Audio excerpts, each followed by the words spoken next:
Ladies and gentlemen, 3 seasons, over 125 episodes, 800 years of a timeline, and we have officially finished Season 3 of Invincible, ladies and gentlemen. Ladies and gentlemen, welcome back to Saturday Morning Cartoons. I'm your host, Doug McDoubles, and next to me is the greatest co-host of all time, the Invincible connoisseur, the Invincible lead man besides Glenn. Let me tell you right now, Ray, how are you, man? Hi. Listen, man, I'm still reeling over Rex's death. I needed another week to fucking recover. 100%. Listen, let me get something very clear before we get into Invincible. I've watched every Arkansas Razorback basketball game since Eric Musselman was hired with my father. Hot damn. Today they were playing SEC tournament at the time we're filming this, and I'm fucking sick to my stomach at myself because I'm not watching it with Dad. I am watching it in the background, though, so you guys only get 75% attention from me at all times. Also, it's a little bit of an issue because here's a big thing. I'm not an Arkansas fan, but Arkansas basketball, I'm a fucking fan. You gotta be a fan, dude. You gotta be a fan. But if there's one team, there's 2 teams that I can just, if there's a shooter on that team, they're gonna trump any fucking type of rivalry I have. And one man made me love this team. One man only. I know who you're talking about, and yesterday they did an entire fucking section on him mid-Razorback game for no reason. At halftime, they did an entire 2013 Marshall Henderson, hey, remember this tournament run? I swear to God they did.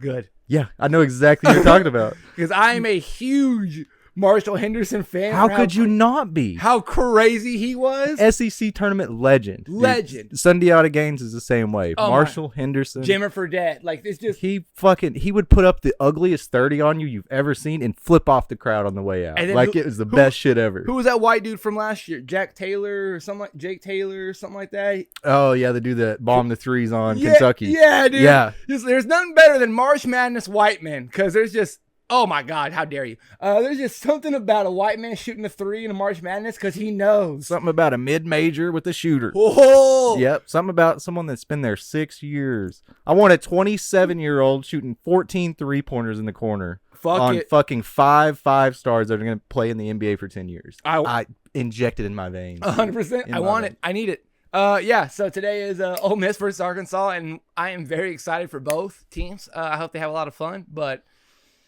Tell you right now, Marshall Henderson was on that court. It'd be over by halftime.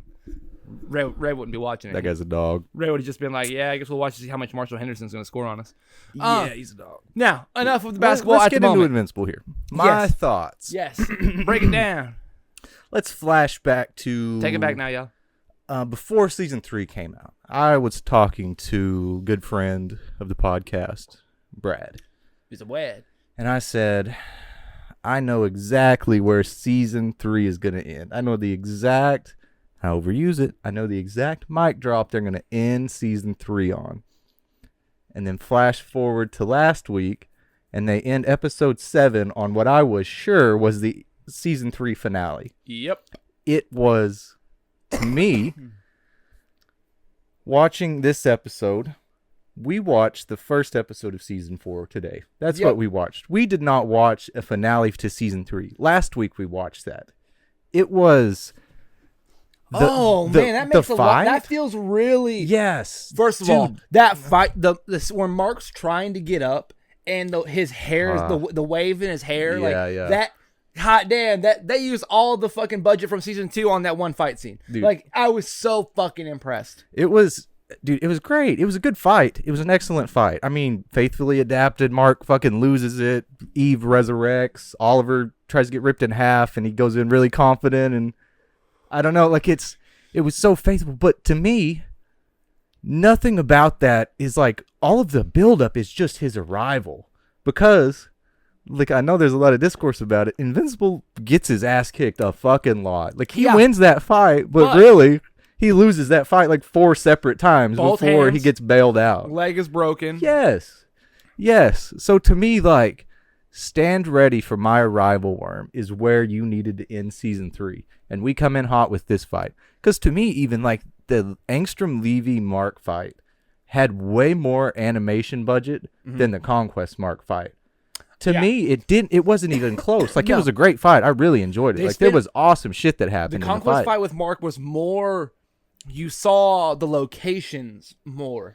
Like, it was more about destruction, not about the fight. You saw the reality of their concussion, like from them hitting, like their, like, you know, stuff like that. Like, you saw like when that shot of the entire city, and you saw buildings collapse, like slowly. Yeah, and you see the glass breaking. That's what that was for. Shock waves. Yes. Yeah, and then oh my god, it was just, I don't know, man. There was a lot of strangeness to me with this episode. There's nothing better than just fucking. I'm watching Mark and Conquest. Mark's on the ground. Conquest walks there, and then out of nowhere, just plop. You see that body fall immediately, dude. Yes. I almost spit out my drink. I laughed so goddamn hard. I was like, oh, where's Powerplex? Dude. Oh my god, dude. I giggled. Truly. Yeah. All right. We've talked the bad. Yes. I guess there's a little bit of the bad. Yeah. Here's what we did enjoy. Here's what I did enjoy. A lot of the fight was, number one, Mark's real first hit on Conquest is like the ear chop. Yeah. Right? So Mark knows now that Cecil has taken advantage of it, now that he's fought the sea monster. He knows that your equilibrium, your ears are your weakness. Yes. Yeah. So he takes advantage like right off on Conquest. Yeah. I really enjoyed that. Yes. Another thing I really fucking liked, and this, I don't remember this being from the comics, when Oliver is trying to help Mark, but they're too goddamn fast for him to catch up. Yes. That was an insanely cool, like, POV of the fight. Yes, because Conquest is far fucking faster than Mark, and he shows that so many times. And Mark is so much faster than Oliver, so it's so cool to see, like... He just can't. Yeah, it's cool, in the same way, God, I love to bring up Dragon Ball. Dragon Ball, superhero movie. Do you remember the cell phone footage of Trunks killing Frieza? And it's like 2.3 seconds. Yes. But in the show, it's like you see every cut, and then 18, it's the key blast. It's 18 minutes. Yeah, it's 18 minutes. It's 16 episodes. Yeah, but the human POV is like 3 seconds. I was like, fuck, it's so cool to get some realistic shit like that. Because, Oliver's from another so much slower. I love it. Yeah, so cool. I thought that was so damn cool. Another thing, let's throw this back to Dragon Ball. Like, when Vegeta tries to fight Beerus, but then his, like, body won't let him attack because he knows he'll die. Do you know those scenes? Yes. Okay, so in anime, we get that shit where he's like, oh my god, I would have just been killed in this moment. Yeah, where Vegeta takes it. Yeah, exactly. Instead of that, Invincible does a big-ass beatdown coming your way, and then his face is just in the rubble. Like, it's just the funniest way to... And, like, because in anime, he would have got there and then backed up and be like, oh, God, he's so strong. But, no, Oliver, he made him eat fucking pavement. Yep. And it's just so goddamn funny to me. It's so funny. I really expected Oliver to die. You do. When he's taking great joy in ripping him in half. That was fucked. Dude, wholeheartedly. Yeah. He said the Yeah. next thing that you're going to feel is your skin ripping because your organs and bones have already ripped. What? Yeah. Yeah. Oh, fuck. A couple of... What's your next takeaway real quick? I knew the outcome of the fight. I know how Mark has to beat Conquest, right? Yes. I knew that as a comic reader knowing it's headbutts. Yep. Like his hands are toast, right? So I love the foreshadowing, maybe is the word. Like the full speed headbutt. Like he goes like the full speed flying headbutt. I loved all of the Mark is unhinged. He is fighting for his fucking life. Yep. Like he is absolutely he's not holding back. Like a full speed headbutt. He is not fucking holding back. I love that so much. Other than that, let's see. Oh, one way we won. Big W we took. DA Sinclair showed back up. Here's the crazy thing. That dude spoke. Did you notice anything about his voice? It was not Ezra Miller. That was not Ezra Miller. Yep. That's a W. I'll take a dub. Yeah. And something that I didn't think they were going to show us was the Reaniman. Yes, the Invincible Reaniman. Yes, that's pretty fucking crazy. We were like, man, we already know what's going to happen. Like, also, I hate that they... I rewatched episode 7. I hate they did it differently when it came to like the Flaxen one where it was like his face was all mutilated, like his eyeball was popping out and shit like that. Okay. That was the closest we were gonna get to Invincible or the bulletproof Invincible in the Red Room. Oh, I see what you're saying. Because the bulletproof one got his neck snapped. Yes, yeah. I remember. But that. in the comics, he's fucked. Yeah, there was a lot of difference on deaths and so stuff. I was seeing the certain ones that he was already working on. I was like, god damn it, motherfucker, that's stupid. But damn, is this gonna be? Dude, it was Conquest he was cold, and his wife was in there. Huh? And Sinclair's wife was there. Oh yeah. Sinclair's wife was there. That was cool. We haven't seen her at all, which is nuts. Yeah, that was a cool bit. I'll be perfectly honest with you, man. I thought the episode was a little lackluster. It really wasn't a finale. It was the first episode of the 2 or 3 you dropped to start your season. That was not a finale. It was crazy to me. Yeah. Not only that, I don't think there was a single voice read in that episode that Jeffrey Dean Morgan did that I liked. I still did not like him as Conquest. I finally came around this episode. Okay, I take it back. There is, and this is on my list, Conquest having an insane personality. That's a cool change, because I don't remember him having like that creepy, no one's my friend, I'm so lonely. That was insane, and that's the only time I was like, oh, he's killing it right now for that 12 seconds of the 45 minutes. Yep. There was a lot of discourse, and there was a lot of talks about people weren't really fucking with Jeffrey Dean Morgan as Conquest. Yep. And I still didn't. I still hold your statement. Jonathan Bakes should have been Conquest. I still think so. Yeah. Because even though like, and here's the thing. I spent last episode saying like Viltrumites are stoic, it's just business, they don't enjoy it, and then Conquest is like, I enjoy this. This is not business. Fuck you. And Jeffrey Dean Morgan has played a British man and Irish man before with his accent. Like he could have easily played Brit. I don't know. Yeah. So I was like, this is what he should do. Or they're like, this is his motivations. And then the literal character was like, my motivations are nothing like that guy in the podcast said. Yeah. So it was like, fuck me a little bit, but still, I think Mike Ehrmantraut, dude, a little like Keith Michael Richardson. It's way closer than what Jeffrey Dean Morgan's pulling from, man. I really, really did not enjoy it. Fights were awesome, and that one voice read, man, that one line I really liked when he was like, I'm so lonely. They're all scared of me. Yeah. I don't even get a real name. Yeah. The better I do, the more they fear me. Like, I don't remember him having any sort of personality like that. I love that shit. That shit was fucking awesome. I was like, yeah, that shit was awesome. One thing I hated it in the comics. I hated it here. I understand because they're superheroes and stuff, but let me explain something. I'm the last of 12 of my friends. There was not a single thought a day in my life where I was like, you know what? I'm going to change my name to one of my homies' names. I have that on here. Because Rudy turns into Lil Rex Jr. That's fucking weird. Hurts my soul because he already took his DNA. Yeah. And we already saw in the Flash, or were they at the Wasteland? Yeah. It really does. Yeah, the Wasteland thing when it comes like, back. Shut up, Rex. You know, like, we already know why. Like, we know it's now not we know Rex. why. Yeah. Yeah. It's fucking weird, and nobody treats it like it's weird. Nobody treats in universe. Yep. Blows my mind, dude. It genuinely, like, don't get me wrong, I got kid idea names and shit like that. That was not a goaltender. You can go fuck yourself. That ball was still going up. Fuck yeah. Even though it was against Arkansas.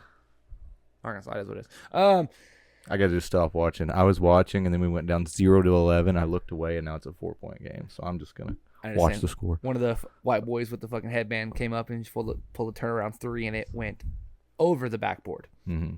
No, one person on he turned around, spun that shit over the backboard 3-pointer. I was like, oh what a fucking idiot.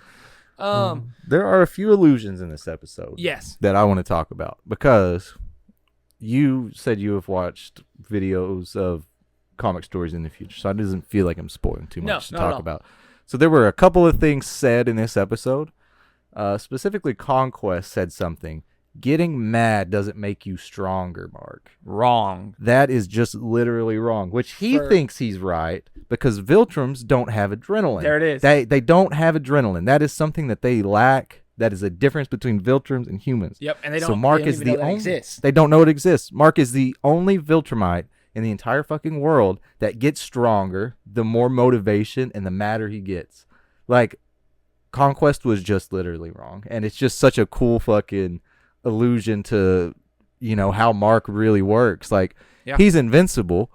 He loses most fights. Like, he wins in the end a lot of times, but he's gonna get his ass fucking kicked. Yeah, that's just Mark. He's invincible is his willpower, dude. He heals like crazy. It's his willpower to get back up and keep fighting for humanity that doesn't really like him that much because of shit his dad did, because of shit evil clones, evil alternate versions of him did. Like, he still fucking fights for humanity, and it's his willpower. Like, you can just see that now from the fight. Like, Conquest was far stronger. Yeah. Conquest was like twice as old as Nolan. Yeah. Like, you think about Viltrumites get stronger as they age.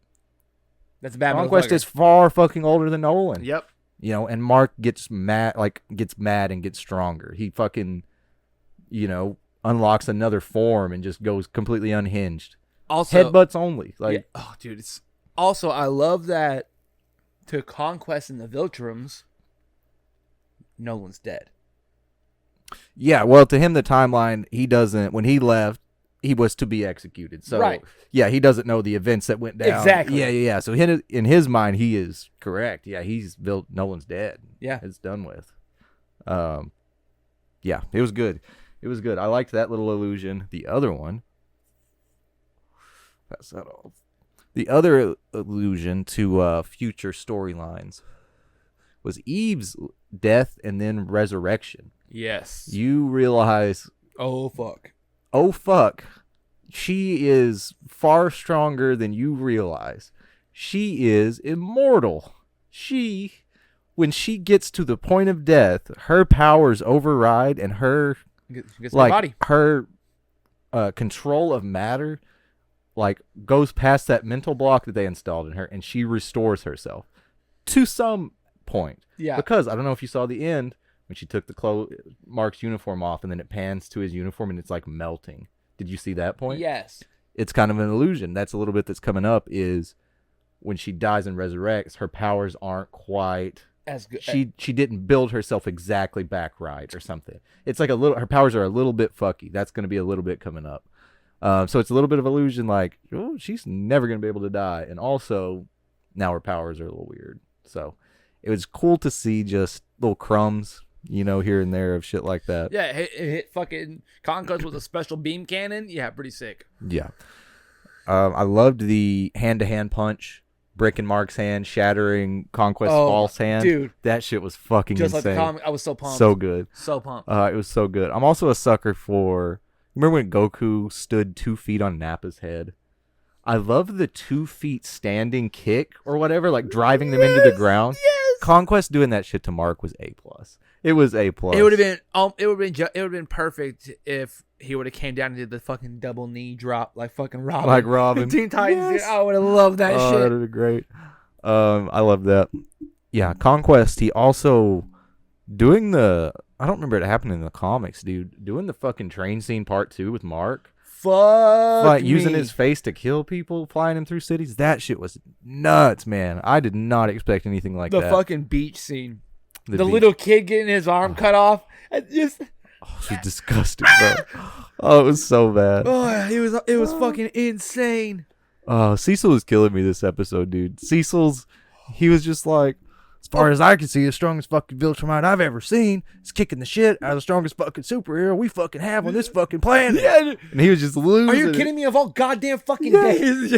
He's like, oh yeah, that's what I need. That's what I love. Yeah, they show up at the end and Mark's has killed Conquest and he just, all that fucking anxiety for 16 straight hours and it comes down to it. And one of the pieces that really hit me, where I was really hoping it was going to change the trajectory of their relationship, when Mark screamed out for Cecil. Yeah. Because it does. It's something that Cecil has pointed out. We are still watching Mark. Right. Now I understand the entire world is down. The Pentagon is fucking... Yeah. It has one corner. I think at this point... It's a triangle at this point. Episode 7, Mark and Cecil came to an understanding. Right. Because it was kind of like... Okay, episode 6. Mark chokes Cecil. We'll never work together again. Episode 7. Everybody attacks. He realizes he has Prime Mark and all the other Invincibles are evil and he has literally the one good one. And he's like, hey, will you lead the Guardians? Like, please, he got his shit together. Yeah. He watched how he was fucking speaking, bro. Yeah, when he realized his Mark not only is far stronger than the others, it's the only good adult Invincible in the multiverse. The reason Angstrom Levy goes so nuts and gets so like evil about Invincible is because, like, think about, we have Prime Mark. Like, that's what we have. We have the strongest good-natured Mark in the multiverse. For a multitude of reasons. Yes. Well, the main one being, if the good Invincibles that get their powers late, that have Debbie influence them to the level that our Mark did, they all fucking die in that fight to Omni-Man. Omni-Man kills them. They don't make it past that point. Yeah. Our Mark is the only one that survives that. Yep. Our Mark is the only one whose Nolan abandons his post, goes to that bug planet, and has Oliver. He is the only Nolan in the multiverse that does it. Yep. Mark dies in that fight or earlier, because you see other moments when it's like Battle Beast. He'll die to Battle Beast, or flashback to, like, do you remember when he came out as Duct Tape Man when he was a kid? And then Nolan was like gonna kill both of them right then. Yeah. He was like, I'm starting over. He's never gonna get his powers. Yep. Like, there were so many times where in the multiverse he makes that decision and kills him. Like, our Mark is the only Mark to survive that fight with Omni-Man. Facts. And Cecil, he gets his act together. He offers them the Guardians, dude. So yeah, I think, like, when Cecil was like, if you need somebody, I'll talk to me. Yeah. And Mark's like, fuck you, but thank you. Yes. I feel like they had an understanding there. So Cecil, I need you. I don't feel like it was that out of pocket, or it was I feel like they're coming to a way better understanding than they had before all of this shit came out. I wholeheartedly thought Cecil was going to appear immediately to save Eve. Yeah. But as I was watching, I went, oh, dude, that's why he's not coming. Oh shit. That's why, motherfucker. Dude, it was nuts, man. I truly cannot wait for season 4. It's been leaked or rumored that it is coming early 2026. Early 2026? Yes. What year are we in now? 5. Are we in 5? Yeah. Damn, that's crazy to think. Yeah, I know Kirkman. Production they've been working on it for a year. I know Kirkman has said they want to do yearly. He can't guarantee early, like February, it was, but they plan to drop yearly. Yeah, which is so. Yeah, good. I'm stoked for 2026, man. It's gonna be fucking great. Another bit I liked, of course, Debbie getting more character in the show than she ever got in the comics is fantastic. Yep. Debbie feeling bad about her part in what Mark's life is. It breaks my heart. Like, it is a crazy, insane character. Yeah. Like, at this point, I think in the comics she was kind of like reeling as an alcoholic because she just really still was fucked up about Nolan, and her and Paul weren't doing as good as they are now. I don't feel like that could be totally off, but yeah, I feel like her character being like so sorrowful, and like actually genuinely sorry that she got Mark into this and didn't like take him away from Nolan, and like that's so fucking sad to me. Yeah, so love Debbie. Gotta love Debbie. Without a doubt. I love her characterization. It's not to mention, like, speaking of all of the evil Marks, like we know from season 2, Angstrom knows about every possible multiverse. Yeah. Or where he's been across everything. Yeah. With every single person that was there that he collected. Right. So he should know firsthand that, oh, fuck, this is like our Invincible. This is the Invincible. Yeah, exactly. But he still has that clouded judgment of every single person's mind. Exactly. There are so few good Invincibles. Maybe just one. Literally just one. So many of them have killed Invincible his is just evil by default. Yeah. To him. It is so fucking impressive that it's nuts to think that Angstrom put all of his bullshit aside to kill this one Mark, even though some of them are one of the Marks we see in the fucking season 2 killed his kid. Yeah, literally the Sinister Mark, the caped, yellow caped Invincible is the one that popped his son's head off in front of him. And he still recruits him. Yep. Yeah, that just shows how fucked up he is. Yeah. His motivations are so twisted and it's insane. Which also is going to be, I love that I thought we were going to get it season 4, where Angstrom immediately got his hand fixed and shit like that. The fact that they immediately showed that. They immediately showed that. Yeah. Can't wait for what the technicians do. He's still a menace. He's still going to be a problem. Yep. He's got more shit coming up. Oh, yeah. He's got more shit coming up for damn sure. I saw a fan art picture, and it was Blind Mark with his face covered. The one that was like, I'm just here for mom. Oh, yeah. and it showed like it took his mask off and he had like a beard and he was like, "I'm not your Mark." Oh yeah. I saw that fan art. Yeah, and she was like, "I don't care. You're my son. Like, are you Yeah. hungry? Like you haven't eaten. Like you can come stay with us." And it immediately hit me like, Debbie is this Debbie is also the catalyst. Like Debbie might be one of the Right. main plot points of the show. Debbie is the key to Mark. Nolan and Mark. Yep. Because if sometimes Nolan may go good and Mark fucking kills him for the Empire, because there are some Marks that we saw in the Invincible War that killed their dad. Yep. You know, and they're still wearing the Invincible suit, so they're not like Viltrum. Yep. Necessarily. And this one, he literally said, I'm here for Mom. Yeah. And so Nolan probably could have killed her, and he might have lost it and killed Nolan. Yeah. And all he wanted was his mom. You know? Same thing with William. Another bit I saw one of the script supervisors or something they posted on TikTok, and they confirmed that the Invincible that said "I miss William," him and William were in a relationship, and that's why he misses him. That's a gay Invincible variant. That's why he said "I miss William," and the scriptwriter confirmed it. They're like, "Yeah, we wrote it that way for a very specific reason. Like his William is his motivation. Like Debbie is the other guy's motivation." Oh my God! Yeah. So it was the no mask Invincible with like his hands crossed in front of him beside the cat. He had the Viltrum logo on his shoulder. Oh, did he? I can't remember exactly what he looked like. Yeah. It was just it was that on his shoulder. They confirmed him as being a gay variant of Invincible, which is cool as fuck. That breaks my heart. Yeah. That was the kind of thing like, were they all evil? Yes, but like, damn, I definitely felt bad for two of them specifically. At least. At least two of them. You know what I mean? Like, yeah.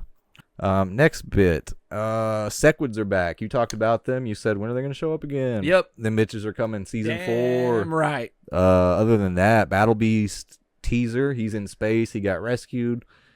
Of course, he's essential to the later plot lines. Yep. He's so fucking... You saw how strong he is. He killed that Viltrumite before he froze. Ripped him in half. Ripped him into pieces. Fuck that dude up. One last bit that I have on my list. As much as I liked Cecil from the last couple episodes, after he tried to kill Mark and whatever, that's in the past now. Really like Cecil. But, just like in the comics, god damn, he's a fucking idiot for keeping Conquest alive. For reviving Conquest and 400 tons of... who cares? He's the strongest Viltrumite in the fucking galaxy. As far as you know. Like, yeah. You're an idiot, Cecil. Jesus Christ. I always thought he was stupid as fuck. It's gonna make for a really good Walton Goggins read though. Whenever inevitably Conquest escapes, like he's not gonna be inevitably. I'm not spoiling anything. You think that's gonna fucking hold him? Yeah. No. Which in the comics, I actually thought the very first time I read it, I was kind of like, oh wow, he's kind of smart. He only kept his head. Because I thought he had like encased his head around something. Yes, and dude. Did not think his body was back there. I was like, oh, he's gonna keep some technology, keep him alive. Yeah. Talk to him. No, he left his whole entire fucking body. Cecil's an idiot. Yep. But not quite as evil as you thought he was a couple episodes ago. Yeah. First of all, first thing he needs to do, implant a fucking chip in his brain. Yeah, first thing. Is he gonna? I don't know. I haven't read that far in the comics. I fucking doubt it. We did. Oh, let me talk about it again. We didn't talk about it last episode. We've seen like the most evil villain in Invincible. Yeah. In the background. He's kind of had some voice lines. Eve's dad is the biggest piece of shit in Invincible. I'm so serious. I know! Every villain we'll ever see is less of a piece of shit than Eve's father. Oh my god, you're so right. Eve's father is such a dickhead. You're so right. Oh my god. There's gonna be, now that he knows that Mark is invincible, because Eve obviously said Mark, leaked that to chat. Now that he knows that, there's gonna be a scene in season 4 where he finally has dinner with them. And her dad is just disgusting. He says some of the most out-of-pocket shit. He apologizes to Mark for her not being, like, unspoiled because she had been with Rex before him. He was like, I'm so happy that you still, like, see value in my daughter, even though she's unclean. Or, like, I don't know exactly the words he used, but it was like, the end of it, Mark is, like, sick to his stomach. Like, that, he didn't even say anything. He's just, like, sick. And that's my reaction. Like, that dude is the biggest piece of shit you'll ever see in the entire show. Thrag, Conquest, we're talking Dinosaurus, we're talking fucking Doc Seismic, D.A. Sinclair. Biggest piece of shit is Eve's fucking father. Speaking of Dinosaurus, I got misled real fucking quick. Oh, did you? The fucking post-credit scene. I want to talk about it a little bit. Okay. With Darkblood. With Darkblood? Yes. Yes. When I saw the red I forget hand, Darkblood exists. Same. When I 100% did because I don't remember him at all. I remember him, obviously Cecil sent him away. But when...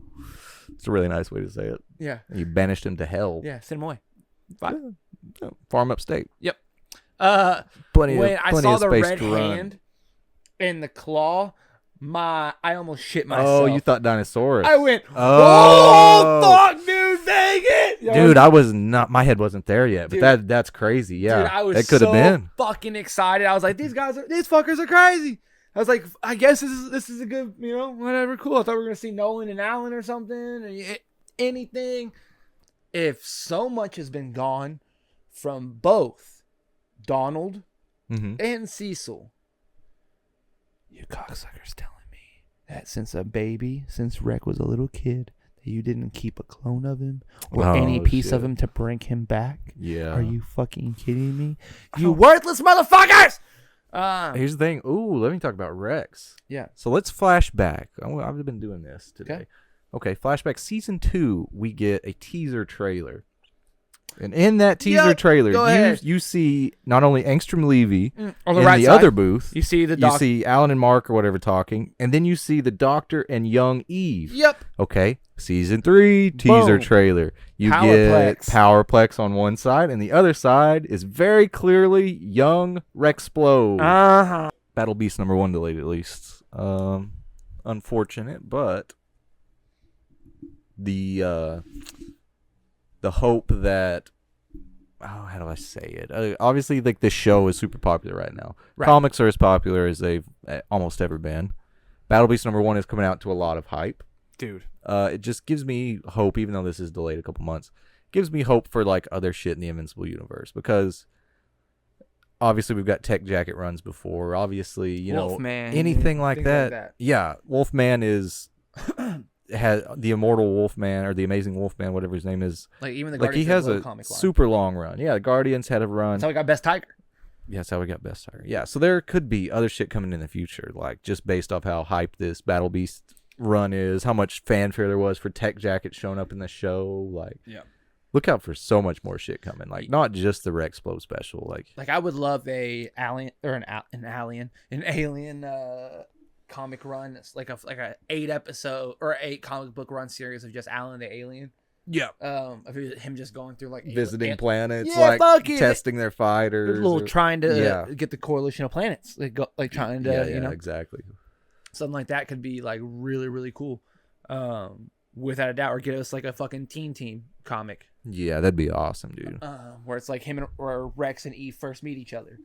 If we don't get that in the Rexplode special, right? Because that would be fucking adorable. Dude. It'll be so good, man. Other than that, just a couple other topics. DC. Greg Cipes, the voice of Beast Boy, and literally everything Beast Boy has ever been in. Yep.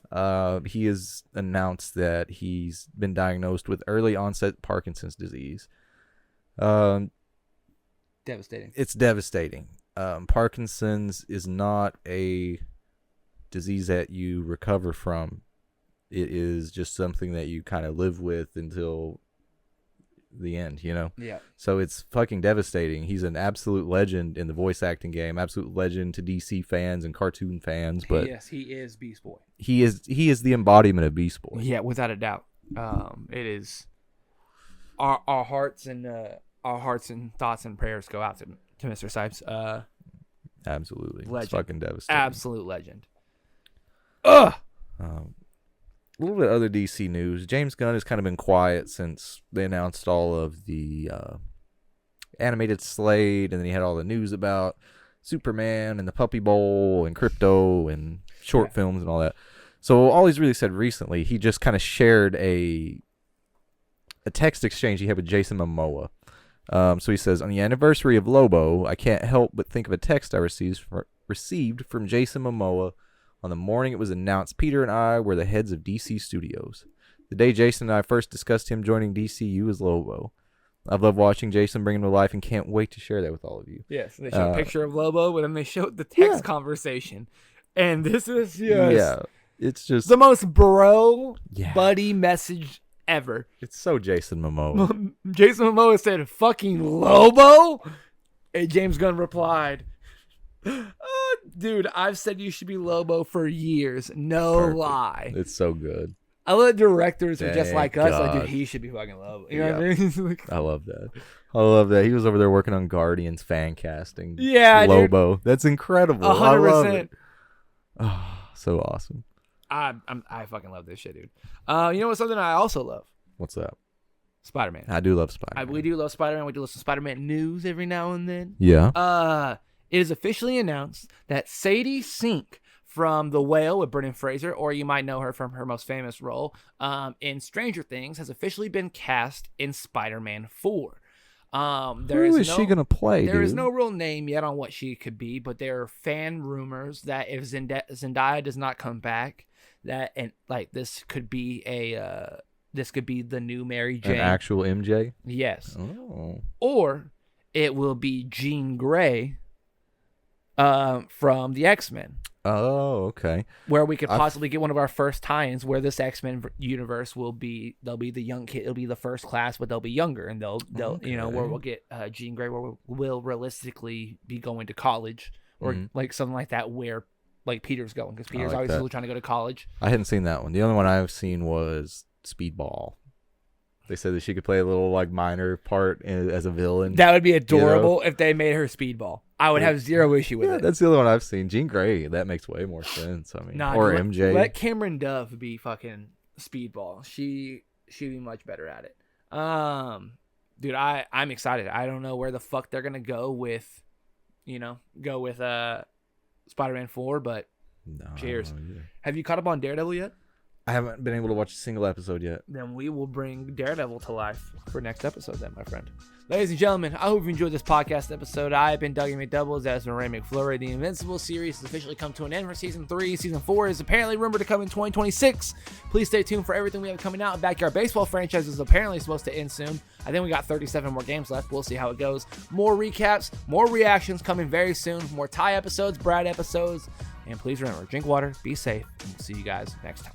Hey, what happened? Why are those squiggles on the screen? Those are called end credits, Patrick. End credits? But I don't want it to end!